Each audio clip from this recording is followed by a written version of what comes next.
All right, guys, we are here at SHOT Show, day number 2 at the Lowlight Innovations booth. I'm here with Claude, the owner of Lowlight Innovations, and you guys have something. I didn't even know you guys were working on this until very recently, and I didn't expect to see it here. What is this?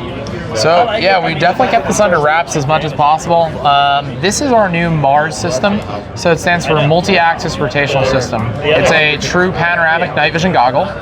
It has 120-degree field of view versus the standard 97 that you'd find from a couple other companies out there. What's really unique about this panoramic goggle is that it rotates on multiple axes off axis as well. So it actually stows closer to the helmet, enabling you to have a better center of gravity when your goggle is actually stowed. So that's one of the biggest claims to fame on this goggle. So with that, is that no onboard power, or is that just going to run off a battery pack? How are you guys setting it up? Or this probably isn't even the final version, but what does that look like for you? For sure, yeah. So this is a pre-production model. Yep. It will, however, be off-board only. We don't have any plans to add onboard battery for now. The battery life you get on one is pretty abysmal. So it wouldn't make too much sense, and you'd be adding a fair bit of weight. Currently, we're very, very happy with the weight on this setup. We're only at about 29 ounces, which is fairly standard for a panoramic goggle, and pretty good actually.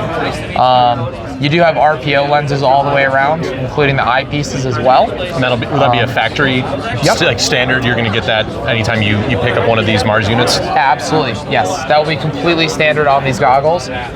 So as you see the housing right now, this is how it's going to come with lenses attached to it. Okay.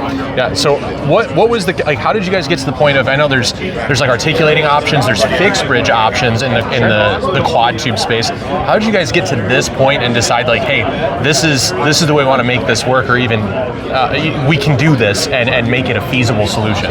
Yeah, so when it came down to it, we just try and think okay, what can we do that's different? What can we do that's cool for users? And we started thinking about it, and there's more than one way to actually rotate a pod, and there's better ways to rotate a pod, especially when you're making a bridge bigger, like on a panoramic system. So that's how we came up with this multi-axis rotation. It's a much more natural movement, just pressing something instead of doing a weird lat raise, especially when you have a plate carrier on, right? So it seems like common sense to us almost. Yeah. So when you put it in the down positions, we see of course, yeah. when in use, and then you can rotate those without even having to adjust the mount. It almost really takes the mount out of the equation. Absolutely. Yeah. Yeah, and they got in trouble with that. And those, I assume, right, they flip up automatic pod shut off there. Will that work if you were to leave them down and then flip them up with the mount as well?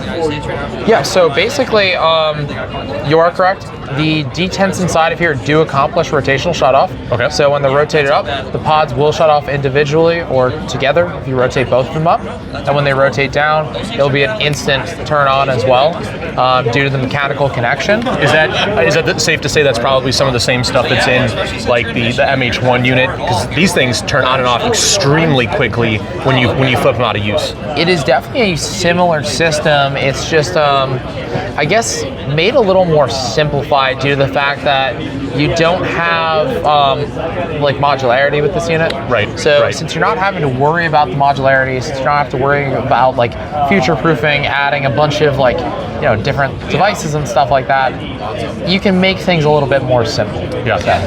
So I guess then the real questions people have is, when will these be available? And then also anticipated price, which I know is not it won't be a firm number, you guys, but that's the first question we're going to ask is, where does that land in the market? Yeah, so in terms of availability, our goal, we would consider this a pretty damn good pre-production model. There's definitely some things that we want to just make minor tweaks on. Yeah. But we're pretty happy with it so far. We're trying to target late May for release. Possibly even a little earlier than that if we can get the modifications done in a speedier way. And in terms of pricing, we're pretty committed to bringing it under the 7K mark. So, we're thinking of a nice price of like $69.69 or something like that. It just seems very natural to us. Does it? Yeah. Oh, good. Yeah. Well, it's awesome. I was really excited that you guys had a couple of these here to play with and check out and everything. For sure.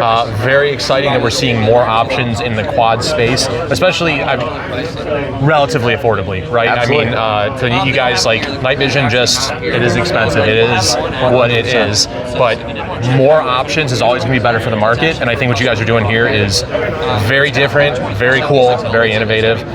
So looking forward to getting more time with this. Hopefully you guys are on the lookout for this unit. It's the Mars, correct? Yep. Yes, sir. Mars unit.